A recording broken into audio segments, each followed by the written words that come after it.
Hello, this is FrLouScurti with another segment with Deputy Chief Angelo Daniele here in Haledon, New Jersey. Thank you very much once again Thank you for having us in your office.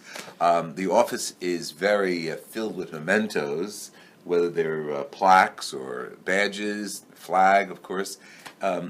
All comes together and it summarizes itself in you, in your seat, in your role as Deputy Chief. I was thinking recently how involved you became with the annual 9/11 Memorial Mass that we started at William Patterson, and then we've moved to Annunciation Church here in Wayne, next town, Wayne, and your participation right from the beginning.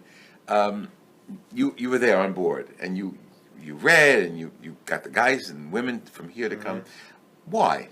I was actually contacted by our mayor, Dominic Stampone, and he said to get in touch with FrLouScurti regarding the 9/11 ceremony that you ran, what is it, 15 years? Well, since the beginning, 15 years ago you started it. And he says, to please contact him and set up, something as far as our participation. I said, yeah, absolutely. I'm like, thought that was a great idea. I remember, like you said, you ran it over here at the church chapel, right? On Pompton Road at one time. So the first year that we did it, we just did it under my watch for 2 years in a row. My officers, hands down, wanted to be a part of it, from the bagpipes and the honor guard to doing a reading. I had Lieutenant Guzman do a reading this year. And his whole family was there, by the way. Actually, I remember you guys obviously filmed it and stuff like that. I actually sent that out to my family members and several pictures and stuff like that. And that ceremony it's honestly, especially with the band, it's flawless. It's actually very moving. And it's interesting because when we first came up with the idea of honoring the first responders, it was the first responders for 9/11, the original event.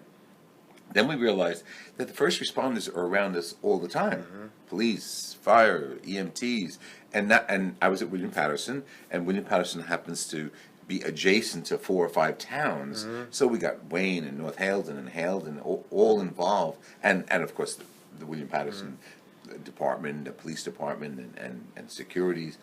And then we changed it to not only the officers, the police, but to all the first responders. So it's a 9/11 annual 9/11 memorial, and it doesn't focus on 9/11, but what 9/11 did to us as a community, made us aware of our first responders.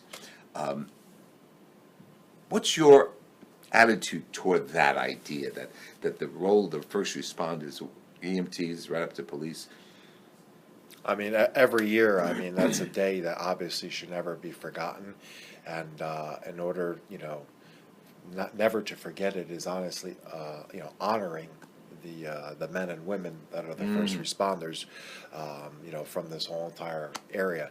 And a lot of people don't realize, and I realized it from 9/11, how it obviously impacted a lot of people's lives as far as first responders. But then we also sometimes forget about the military, on obviously how it started here, right here in New York City, Pennsylvania, Washington D.C., and how it obviously trickled over to a war overseas. And my nephew, who, like I said before, he was in the Citadel. He got out, he went to the Marine Corps, and for 4 years, and he got out as a captain. And he was impacted from 9/11, from something that happened in 2001. He was literally impacted, I want to say maybe 13 years later, where he was impacted on, it was still going on over there, and he was deployed to Africa and to Afghanistan. And we don't realize sometimes on how much it had an impact on it at such a long, time frame. Yeah, and it reverberates through the world now. Absolutely. And you know what? In 2001, my nephew was probably, I want to say, is he 27 now? So he was probably just a kid at that time, under the age of 10. And who'd ever think that he was going to be impacted from 9/11, Exactly. 15 years later or whatever, it's amazing, Actually, when that had happened too, anybody who's in the military knows that after you do your 4 years active, that you're still inactive for the following 4 years afterwards. Oh. So if there is a crisis or a war, you can actually still be deployed.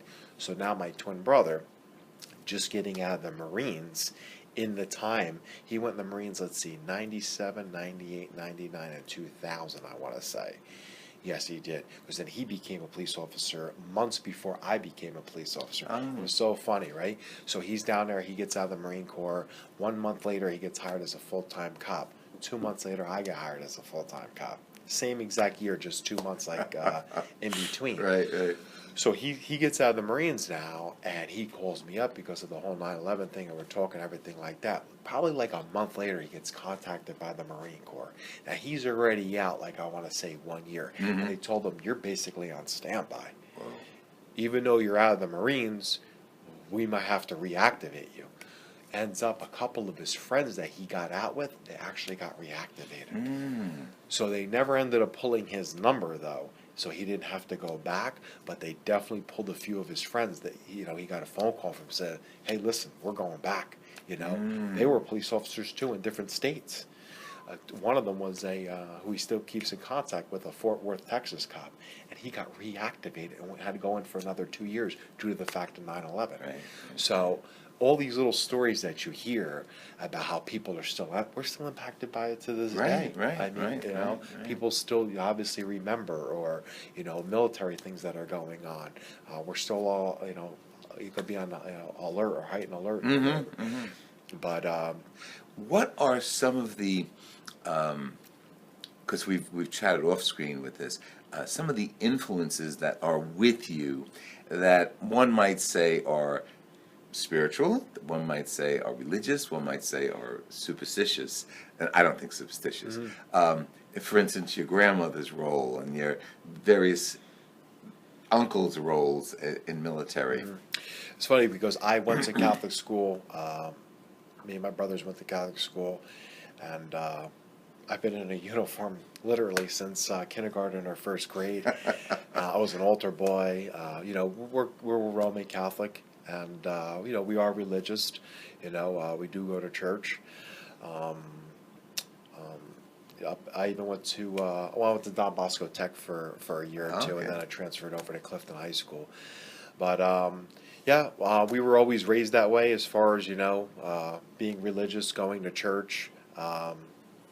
As far as being, like you were saying, superstitious or spiritual or anything like that, I've always had the connection, through my uncle. I was always very close with my grandmother. Growing up, my grandmother, and my uncle, who passed away, who was killed in war, they had a very strong connection. So my grandmother, she kind of favored me, I guess, because I reminded her a lot of her brother. And like I think I'd stated before that my aunt, who lives over here in Hawthorne, is basically my uncle's last sibling. So yes, we are, I am, I guess, spiritual in a little bit of a way, and living my life through my grandmother, who passed away in 1994. When I was like 17 years old. And then a year. And where she passed away? She actually passed away right here in this borough. In Hailton? Yeah. My grandmother was actually born and raised in Patterson. And you weren't affiliated with Hailton? I was not. It was so funny because we were born and raised in Patterson, basically. Like I said, my great-grandparents came here from Italy. And my grandmother lived in the same house for 50 years in Patterson. Yeah, exactly. Passaic Street, Passaic and Chauncey Street. And you couldn't get her out of the house for the world. So she finally had to leave at one point, and unfortunately she became ill, and which used to be Preakness Hospital over here in Haledon. She actually was, brought over there, and unfortunately, she had sadly passed away. Right here in town. I was 17 years old at the time, and it's so ironic, and we're talking about like spiritual stuff, that me becoming a police officer in the town where my grandmother unfortunately passed away. And you guys were close. We're very, very close, and we really knew nothing about Haledon. We were just straight up Patterson, Right. Patterson kids basically, and we really didn't know much about surrounding towns and stuff like that. We're the old school Italians, and it was just so ironic how she basically passed away in the town that I became a police officer. And so, spiritually, I think that she's watching over and stuff like that, me and my brothers and stuff like that. Yeah, you know? I often tell people, especially when we celebrate All Souls Day, that we should pray to our ancestors because our faith is they're either in hell or in heaven. I mean, that's the basic. There might be other scenarios, but and you know your people, okay? So you know if they're in heaven, they're with God, resting in peace. They're intercessors, and I pray to my mother all the time. I speak to her a lot, and I don't think there's anything superstitious about that. It's very faithful, very spiritual. We pray for the dead at all our masses as Catholics. So to have your influence from grandma and from your uncle, both, I mean, he was military and she was very close to you. That's very important. My father, who had passed away 2 years ago, he was the retired sergeant from Woodland Park. At that time, it was West Patterson. I had a very good connection with my dad as well too. And when I first got hired, everything, they give you the speech and stuff like that. And I know he's definitely watching over me and my brothers. I actually did a memorial tattoo for him as well too. I basically designed a badge. Oh. And what I did with this badge was I listed in the badge of all of the departments of my family tradition, from my grandfather to my father to my older brother to my twin brother to myself. So it basically states prosecutor's office, West Patterson, Passaic County Sheriff's Department, North Charleston, and Haledon. And I actually designed that badge, and I actually had it tattooed on the back of my left calf, and my twin brothers got the same exact one. And in memory of my dad, I had a plaque made up and gave it to my stepmother, as a Christmas gift, actually, in memory of my dad. So, we don't want to forget him as well, too. Yeah, the lives of those who've gone before us certainly is important for us to appreciate and never forget. The Jewish community is very good like that. Never forget. They really make that part of their ceremonies, their religious life. And I think it's important for us, too, to never forget those who've gone before us and their influence. My nephew, who just recently became a cop, lived down my brother's department. He's technically 6th-generation police officer. So, like I said, it's a family business. And it's so funny because a lot of people, you'll see growing up where the parents may pressure them into going into the military, going into the police or stuff like that. There was no pressure for us. It was just like, this is what we were. It was just like you had to do it. It was just like I said, it was just a calling. There was no pressure to where like we were like, oh, we want to go in the military. We want to be police officers. There was no force. Okay. Basic question: why police? What does a policeman do that is so attractive for you? I mean, it has to really be. What it comes down to is basically helping people who can't help themselves. I mean, it's just it's a satisfying job. Absolutely, it's a satisfying job when you're going to a call and helping an elderly person, or you're trying to make the streets safe as far as quality of life issues, or even pulling over a car and maybe issuing a summons, or letting somebody know, hey, listen, you got to slow down. The kids are crossing, stuff like that. Right. And you get that rewarding factor of it, of when you try to make a little bit of a difference. And I tell all my officers too, hey, listen, we can't go out there and save the world, but if you can make a little bit of a difference, you don't even realize the little bit of a difference you're actually making. That's sometimes. Good. Whether, like I said, it's a little minor thing, or even sometimes you don't even know. Talk about like superstitious stuff or spiritual stuff.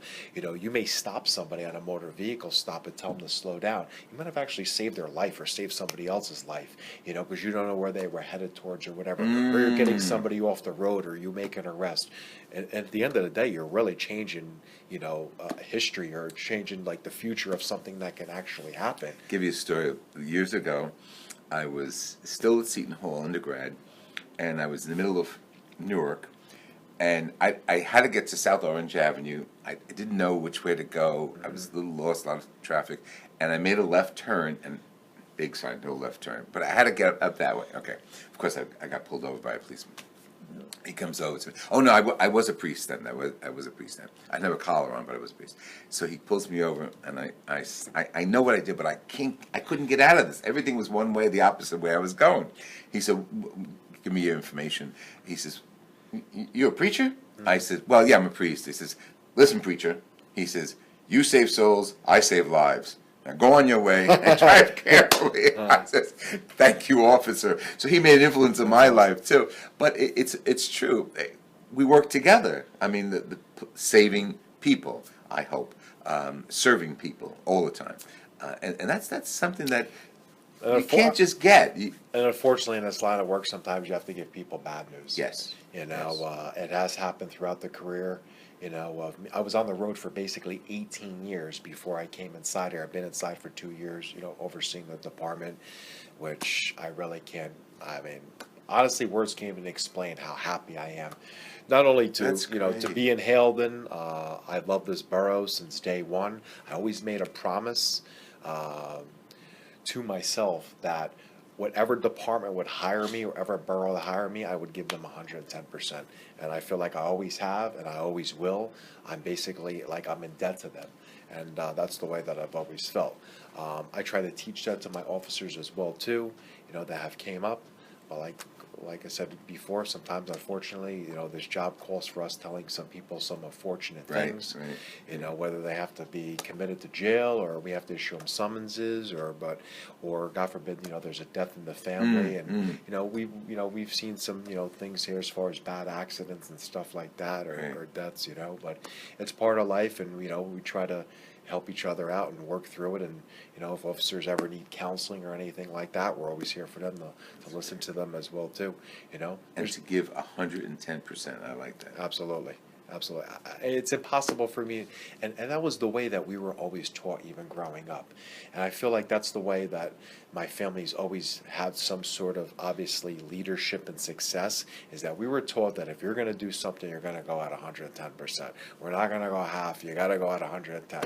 And we believe, too, you only live once. So, you know, you got to go with it. Do it right. Absolutely. I'll tell you, if I were going to tell you a quick story too, I remember one time, which made me feel really good, was I was leaving work to go home, and I see this elderly woman who was actually stuck on the side of the road at the corner of Belmont and Till, but her car was like completely angled, and I see her standing out front of it. And it was in my own personal car. I see people like passing her, and she's down there. She was definitely like somewhere in her 80s, like very elderly. And I had stopped by. I was in uniform, but I was in my own personal vehicle. And I'm like, well, nobody's stopping to see what's going on. I'm like, can I help you, whatever? She's like, yeah, my car died. I'm coming down Tilt Street. She's like, the whole thing, shut off and everything like that. And so I stood by for like, I want to say over an hour, and I helped her out as far as getting a tow truck, and we got her home and everything like that. Anyway, she wrote a really nice letter at the time. I think the mayor at the time was Kenny Pendrator, and to Jerry Gamble, about how I stayed and helped her out and everything. I'll tell you, it was just, and I was tired too from working a midnight shift, but the point of the story is just like, I was just so, like, I don't know, it was just like so rewarding It's to in help your her out. blood. Yeah. Yeah, exactly. Like, I mean, like, how could I not, like, help her out? I mean, I got a million other stories like that as well too, but that was one thing I always remember. And the reason that I remember that too is because when I applied for lieutenant or for deputy chief, and I was going through my case file in order to make copies of letters and certificates of recognitions, that letter was still inside of my case file. Wow. And I remembered it like it was yesterday. And when I went home after helping her out, I was laying in bed, and I was just like, I feel like I did something, like I changed this lady, like it was like destiny, because everybody's just like passing her, like, how could you not help this lady out? You see her car's straight in the middle of the road, Right. and nobody called the police at that time. It just probably just had happened, and I had called headquarters on my cell phone. I said, I want to let you know I'm going to be out here helping out this elderly woman or whatever, and I want to say it was probably, this had to be at least maybe, I don't know, 10, 15 years ago. And like, I feel like I impacted her life in a little bit. But And she's probably watching over you as well. yeah, literally. Same thing. And like I said, I see that letter, and I saw it recently when I became deputy chief, and I was just like, I was like, wow.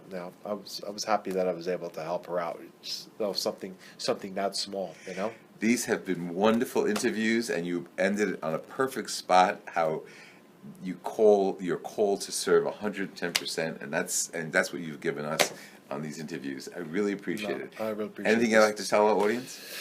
I mean, I love my job. I love my family, and honestly, if I probably wouldn't be here right now if it really wasn't, support of them. They've always been my heart and soul. I always thank the mayor, Dominic Stampone, and the council, and my officers. You know, I respect them, they respect me, and I'm really glad to be in my position. I'm very fortunate. I actually spoke about this at Thanksgiving dinner when they went around the table and asked me, my aunt, on exactly, you know, what I was thankful for. And I'm not going to lie to you, I really can't complain. You know, I became in charge at the age of 38 years old. I'm currently 40. And, you know, I'm just, you know, I'm always continue to work hard, and I have a very good support system. And, you know, I'm very happy to be here. You know, I feel like I've been very blessed, and I always take the higher road, and I just try to do the best that I can, you know. God bless you. Thank you, Father. Thank Appreciate you it. so much. Thank you. I really Thank you. appreciate Thank it. you, Father. Appreciate it. Obviously, we are grateful to not only Angelo, but all the police throughout our country who serve us so well and go through all those experiences, many of which Angelo shared with us, serving, protecting, and sometimes giving bad news, whether it's a ticket or something more serious. But we thank all our police officers throughout our country and all the first responders to all the emergencies that we have as a community, as a family, United States. Thank you for joining me, and I'd like to hear from you, FrLouScurti at hotmail.com. God bless you.